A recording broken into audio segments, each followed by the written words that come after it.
नमस्कार दोस्तों, आज फिर से स्वागत है आपका इस चैनल पे। दोस्तों, आज की कहानी है रेणुका आराध्या की। यह एक ऐसे इंसान की कहानी है जो अपनी मेहनत और लगन के बलबूते एक भिखारी से करोड़पति बन गया। जहां कभी वह घर घर जाकर भीख मांगा करता था, आज न केवल उसकी कंपनी का टर्नओवर 30 करोड़ रुपए है, बल्कि उसकी कंपनी की वजह से 150 अन्य घरों में भी चूल्हा जलता है। हम बात कर रहे हैं रेणु आराध्या की, जिनकी उम्र अब 50 वर्ष हो गई है। उनकी जिंदगी की शुरुआत हुई बेंगलुरु के निकट अनेकाल तालुक के गोपासंद्र गांव से। उनके पिता एक छोटे से स्थानीय मंदिर के पुजारी थे, जो अपने परिवार की जीविका दान पुण्य से मिले पैसों से चलाते थे।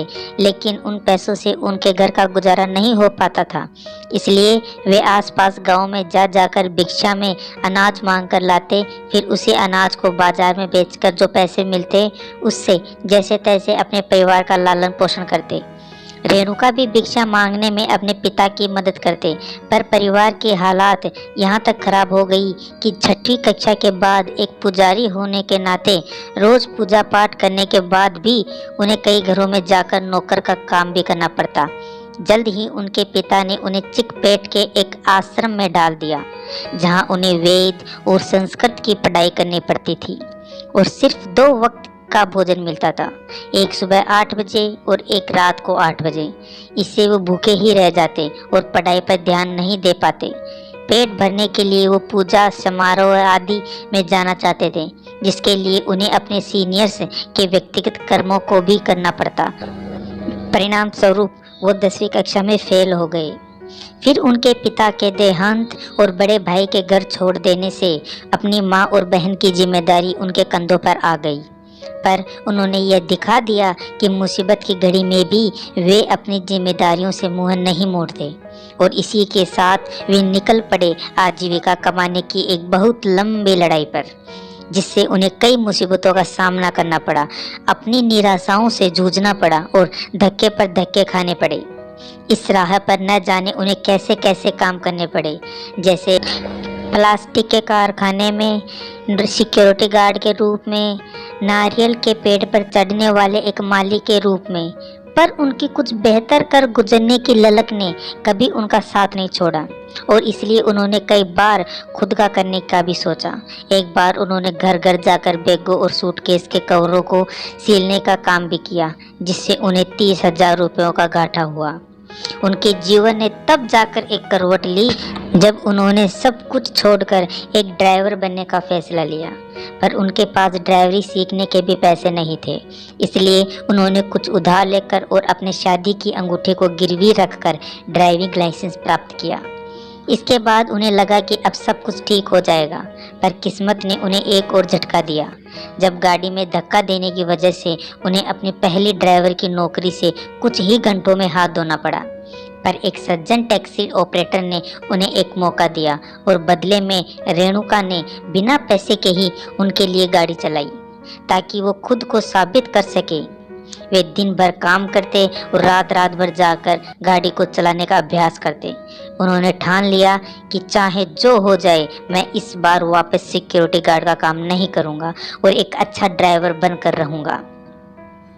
वो अपने यात्रियों का हमेशा ही ध्यान रखते थे, जिससे उन पर लोगों का विश्वास जमता गया और ड्राइवर के रूप में उनकी मांग बढ़ती ही गई। वे यात्रियों के अलावा हॉस्पिटल से लाशों को उनके घर तक भी पहुंचाते थे।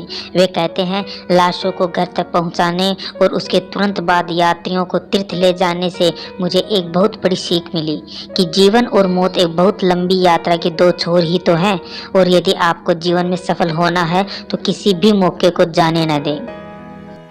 पहले तो 4 वर्षों तक वे एक ट्रैवल कंपनी में काम करते रहे। उसके बाद वे उस ट्रैवल कंपनी को छोड़कर दूसरी ट्रैवल कंपनी में गए, जहां उन्हें विदेशी यात्रियों को घुमाने का मौका मिला। विदेशी यात्रियों से उन्हें डॉलर के रूप में टिप मिलती थी। लगातार 4 वर्षों तक यूं ही टिप अर्जित करते करते उन्हें अपनी पत्नी के पीएफ की मदद से उन्होंने कुछ अन्य लोगों के साथ मिलकर सिटी सफारी नाम की एक कंपनी खोली। इसी कंपनी में आगे जाकर वे मैनेजर बने। उनके उनकी जगह कोई और होता तो शायद इतने पर ही संतुष्ट हो जाता, पर उन्हें अपनी सीमाओं को परखने की ठान रखी थी। इसलिए उन्होंने लोन पर एक इंडिका कार ली, जिसके सिर्फ 1.5 वर्ष बाद एक और कार ली।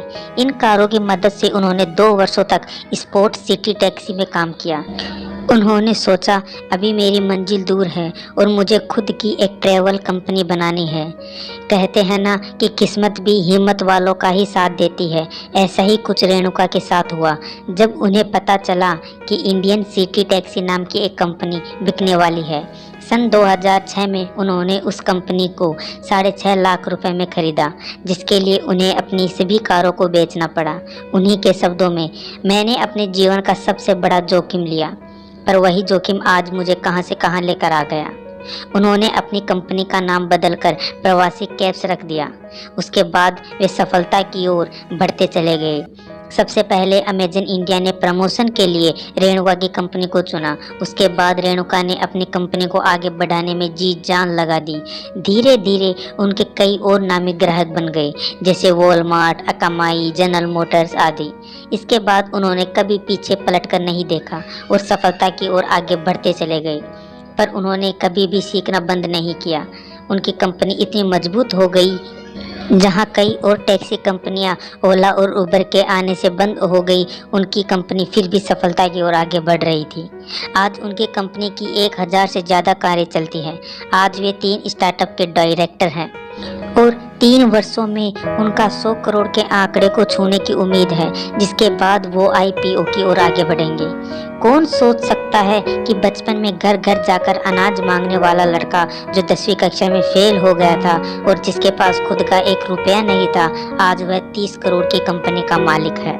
दोस्तों, अगर कहानी अच्छी लगी तो इस वीडियो को लाइक ज़रूर कीजिए और अगर इस चैनल पर पहली बार आए हो तो